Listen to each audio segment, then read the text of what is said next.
Welcome to the Lost Chronicles Vault. Today we're really stepping onto, well, difficult ground. Yes, hallowed ground, soaked in blood, etched with suffering. The battlefields of Verdun and the Somme in World War I. It's almost impossible to truly comprehend. We'll try, though. We'll delve into the strategies, the staggering human cost, and the long shadow these events cast. A shadow that's stretched right across the 20th century, really. Our deep dive today uses a historical analysis that, while it doesn't shy away from the horror, it lays bare these events and their context. Okay, so where do we begin to try and understand this? Well, the source starts with something quite striking: division within the German high command itself. Right, you had figures like Ludendorff, Hindenburg.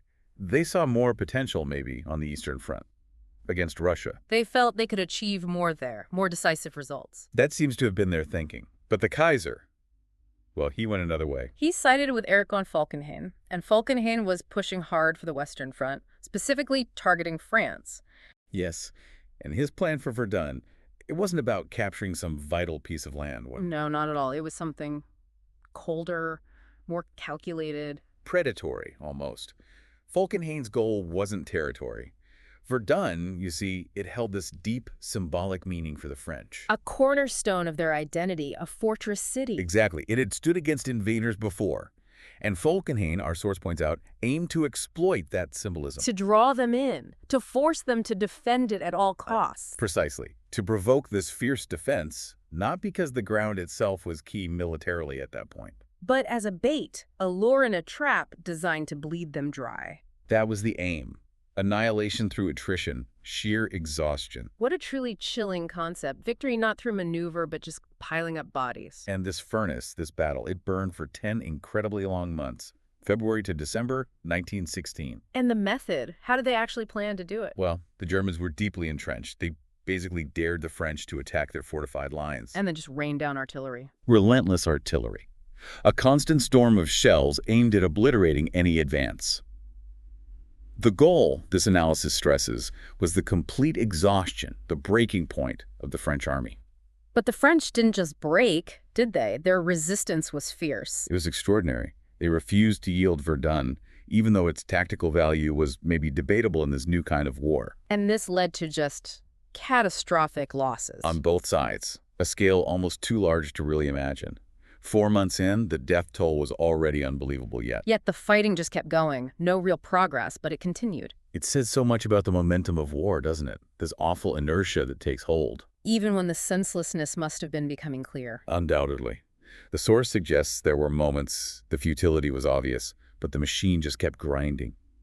National pride, fear of weakness. Yeah. Maybe just the sheer difficulty of stopping once so much was invested. And the final numbers. When the guns finally stopped in December, they're just haunting. Approximately 1 million people. Gone. 600,000 French, 400,000 German. And the territorial gain for all that. 15 meters. 1 to 5. 15 meters. 15 meters for 1 million lives. That single fact, that ratio, it just slams home the industrial, dehumanized nature of it all. It wasn't about strategy anymore, was it? It was just this brutal arithmetic. It absolutely shows how trench warfare, industrial weapons had changed everything. The old ideas of battlefield glory. Yeah. Gone. Obliterated. By machine guns, barbed wire, constant shelling. Advancing even a few yards became almost suicide. Yeah. Paid for with thousands of lives.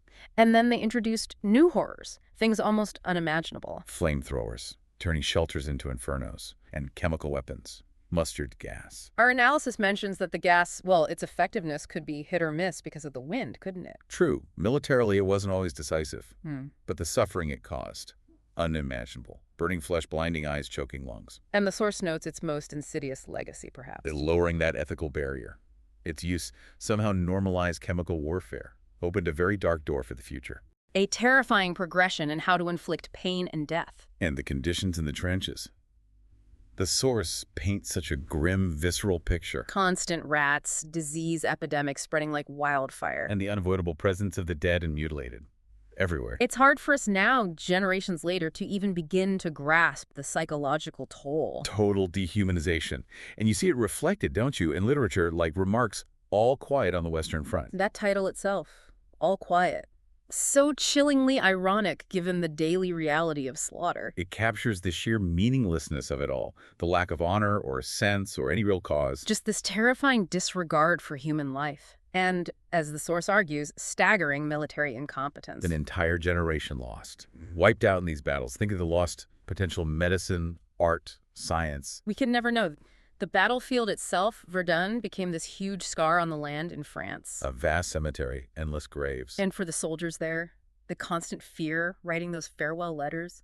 Knowing that death was just probable, whether you attacked or defended, just waiting. There's that anecdote, isn't there, about the young messenger feigning injury. Yes, to stop a pointless attack, saving lives for maybe one more day.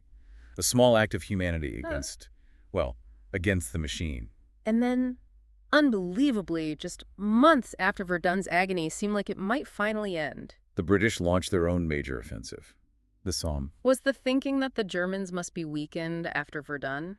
That maybe now was the time? That seems to have been the hope, perhaps a desperate one, that the mutual bleeding had created an opportunity. But the Somme, starting in July, it just repeated the horror, didn't it? Tragically, yes. The same pattern. Brutal trench warfare, futile charges, staggering casualties. Verdun was mostly German-French. The Somme really brought the British into the circle of hell on a massive scale. It was the same grim narrative. Assaults against dug-in positions, artillery shredding everything, and tiny gains for immense loss of life. And the numbers for the Somme? Even worse somehow. Roughly 1.2 million dead. For what? 16 kilometers of advance? 16 kilometers across a 30-kilometer front. It's mind-numbing. The breakdown. 400,000 British, 200,000 French, 600,000 German lives. Con. For shell-torn mud. Our source uses phrases like dance of death, the suicide of reason, the lordship of the absurd. It's hard to argue with those descriptions. What else could you call it? And it wasn't just the major European powers. The Anzacis, the Australians and New Zealanders. Yes, their losses were immense too. After already suffering so much at Gallipoli, it shows the global reach of this tragedy. And thinking about the individuals, that generation of bright young men, like J.R.R. Tolkien's friends. Yes, the source mentions Tolkien. His experiences there profoundly shaped him, didn't they? It seems so, fueling this desire to create worlds of meaning, of heroism, of beauty. Almost as a direct response, a counterpoint to the utter senselessness he witnessed. Only he and two friends survived out of his close group of 5. It's incredible how trauma can fuel creation. His mythology. Good versus evil. Courage against darkness. The search for meaning. You can see the echoes of the trenches there. That whole generation, even the survivors, were wounded so deeply. Wounded to death, as the source puts it. And back home, the families. Just waiting. Living in this agonizing suspense. Waiting for loved ones who, for so many, would never return.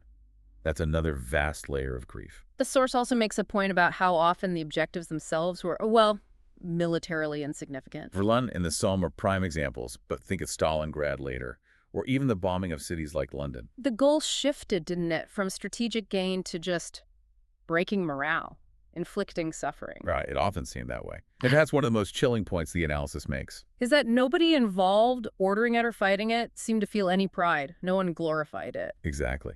Which might explain why Verdun and the Somme aren't as prevalent in popular culture as, say, WWII stories. There's no heroism to easily package. Just the stark reality of industrial slaughter. Those volunteers who marched off in 1914 with hope in their hearts. Believing in some noble cause. They ended up swallowed by the mud and the wire.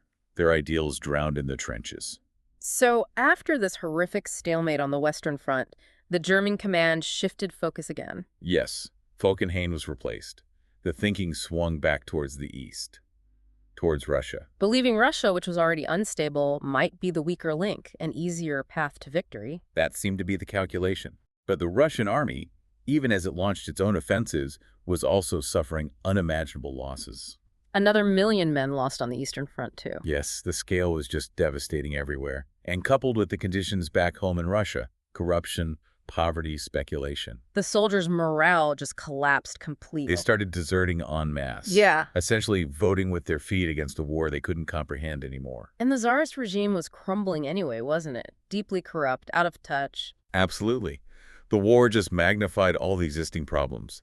And you have this surreal image of the elite obsessed with the Tsar's son's hemophilia, with Rasputin. While the country was falling apart around them. A total disconnect. Rasputin's assassination itself feels like a symbol of the chaos and desperation at the top. And then the trigger point came in Petrograd. The mass desertions plus a general strike at the Putilov factory, that sparked the February Revolution. And the soldiers sent to stop it. They joined in. They did. They fraternized with the workers. The army essentially dissolved as an instrument of state control. Leading to the Tsar's abdication. Nicholas II, then his brother Michael, ended the Romanovs. After centuries of rule, a provisional government under Kerensky took over, but made a critical error. They kept Russia in the war. Exactly, which was the one thing most people desperately wanted to end. Peace. And this created a power vacuum. Yes, because alongside the provisional government, you had the Soviets, these councils of workers and soldiers springing up. Dual power. Very unstable. And into this chaos steps Lenin. Returning from exile in Switzerland. And crucially, with help from the Germans. That's always seems so ironic, the Germans helping the architect of the communist revolution. Well, their goal was simple. Destabilize Russia further. Get Russia out of the war so they can move troops to the west. They let Lenin travel through Germany in a sealed train. A calculated gamble. He arrives at Finland Station in Petrograd. Big welcome from the Bolsheviks. And immediately lays out his plan in the April Theses. All power to the Soviets. No support for the government. And those key demands. Peace, land, and bread. Incredibly powerful slogans. The Bolsheviks were small at first, but the provisional government kept failing. The Bolshevik message gained traction. Until the October Revolution, November by our calendar, storming the Winter Palace. And Lenin made good on his deal, in a way. He signed the Treaty of Brest-Litovsk. A harsh treaty for Russia, wasn't it? Giving up huge territories. Immense territories. Lithuania, Latvia, Estonia, ceded to Germany. But it got Russia out of the war. Which infuriated Britain and France, of course. Understandably. And it was also unexpected, really. Marx's theory predicted revolution in industrialized Germany or Britain, not agrarian Russia. Meanwhile, across the Atlantic, the U.S. was trying hard to stay out of it. Strict neutrality was the initial stance. But German actions kept pulling them in, specifically unrestricted submarine warfare. Attacking merchant ships without warning? Yes. Breaking established maritime rules. Submarines couldn't really surface to warm ships. It made them too vulnerable. So they just attacked. And the Lusitania sinking in 1915, that was a huge turning point for American opinion, wasn't it? Absolutely. Over 120 Americans died, even though it later came out the ship was carrying some munitions. The loss of civilian life caused outrage, really damaged that isolationist feeling. Pushed the U.S. much closer to war. And then came the Zimmerman telegram. Yes, the secret message to Mexico, intercepted by the British. An astonishingly bold or maybe foolish move by Germany, proposing Mexico join them, attack the U.S. And in return, Mexico would get back Texas, New Mexico, Arizona, California. That was the offer. When this became public, well, it was explosive. You'd think maybe Irish Americans, anti-British, or Italian Americans might have tempered things, but... But the Lusitania and the Zimmerman telegram were just too much. They tipped the scale decisively. So, April 6, 1917, the U.S. declares war on Germany. And that really marks a fundamental shift. A fresh, powerful nation entering the fray against the exhausted Central Powers. Bringing immense industrial power and fresh troops. It set the stage for the final phase of the war. Things started moving much more quickly after that. But that's a story for our next deep dive. Reflecting on all this, the sheer scale of loss at Verdun and the Somme for almost nothing in return. It forces you to question the decision-making, the ideologies that allowed it to happen, doesn't it? And the new weapons. Mustard gas, flamethrowers. Yeah. How does that constant technological escalation change our understanding of war's ethics? It constantly pushes boundaries, often in horrific ways. And the interconnectedness is striking. The stalemate in the West fueling revolution in the East, pulling in America. It's all linked. One event triggers another across the globe. It makes you wonder, what parallels can we see today? How do nations still get caught in these cycles of violence? These are profound questions raised by exploring this chapter of history. A chapter defined by, well, unimaginable suffering, but also consequences that echo right down to our time. Thank you for joining us in this chapter, and never stop opening the vault. If this exploration resonated with you, we really hope you'll delve deeper, look at the sources, read the literature from the time. And please consider subscribing to stay with us as we continue to unearth these crucial, often difficult stories from our past.